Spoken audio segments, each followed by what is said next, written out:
వచ్చానండి. వచ్చారా? వచ్చేసి 1 వీక్ అయిపోయింది. అలా కాదు, అంటే మీరు బిగ్ బాస్ లో నుంచి వచ్చిన తర్వాత అదే మైండ్ సెట్ లో ఉన్నారన్నారు కదా, మైండ్ సెట్ నుంచి బయటకు వచ్చారా? ఎస్ అండి, బయటకు వచ్చేసా బిగ్ బాస్ నుంచి కంప్లీట్ గా. ఎప్పుడైతే ఆ సిచ్యువేషన్ జరిగిందో, అంటే బిగ్ బాస్ తర్వాత విన్నర్ అయిన తర్వాత బయట సిచ్యువేషన్స్ అన్ని మీరు చూసారు కదా, కార్ గ్లాస్ బ్రేక్ చేయడం, ఇలాంటి సిచ్యువేషన్స్ మీ రియాక్షన్ కోసం చాలా మంది వెయిట్ చేశారు. అసలు ఆ సిచ్యువేషన్ గురించి ఏం చెప్తారు మీరు?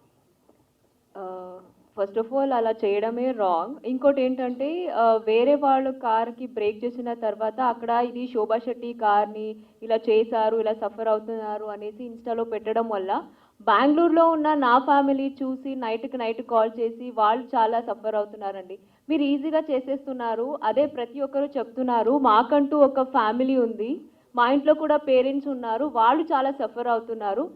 We are respect. ఒకవేళ మీరు మాకు అభిమానం చూపిస్తే నిజంగా వీఆర్ గ్రేట్ఫుల్ అండి. అంతకిన్నా ఎక్కువ మాకేం వద్దు, నిజంగా మేము కూడా అంతే అభిమానిస్తాము మిమ్మల్ని. కానీ లోపల జరిగింది మీరు ఇంకా బయటికి వచ్చిన తర్వాత దాన్ని రివెంజ్గా పెట్టుకొని ఒకరిని టార్గెట్ చేసి కొట్టడం అనేది it's not at all correct అండి. ప్లీజ్ ఎవరైతే చేశారో మీకే చెప్తున్నాను, దయచేసి అర్థం చేసుకోండి, మాకంటూ ఫ్యామిలీ ఉంది, మనం మాత్రమే కాదు ఫ్యామిలీ కూడా సఫర్ అవుతారు. ఏది చేసినా సరే చూసుకొని చేయండి. బికాజ్ ఇంట్లో ఏదైతే జరిగిందో ఇంట్లో వరకు మాత్రమే, బయటికి వచ్చిన తర్వాత మేమందరూ చాలా బాగున్నాం. అక్కడ మీరు ఏదైతే చూస్తారో కొన్ని ఫైట్స్ అవన్నీ ఓన్లీ అక్కడి వరకే, బయటకు వచ్చిన తర్వాత మేమందరూ చాలా బాగున్నాం. ప్లీజ్ అది అర్థం చేసుకోండి, నెక్స్ట్ టైం ఎవరికి ఇలా చేయకండి అంతే.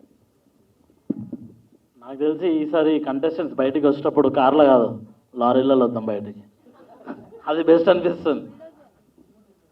శోభ గారు, అంటే ఇప్పుడు బిగ్ బాస్ నుంచి వచ్చిన కంటెస్టెంట్స్ అందరూ కూడా ఆ ఛాన్స్ ఈ ఛాన్స్ వచ్చిందని చాలా చెప్పారు.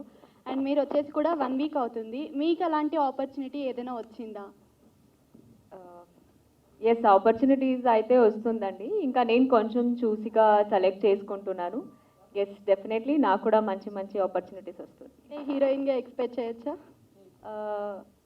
ప్రస్తుతానికి సీరియల్ లైఫ్ ఇచ్చింది నాకు, అండ్ ఇంకా ముందు కూడా అంతే సీరియలే చేస్తాను. సో త్వరలో రివీల్ చేస్తా ఏం చేయబోతున్నాను. అదే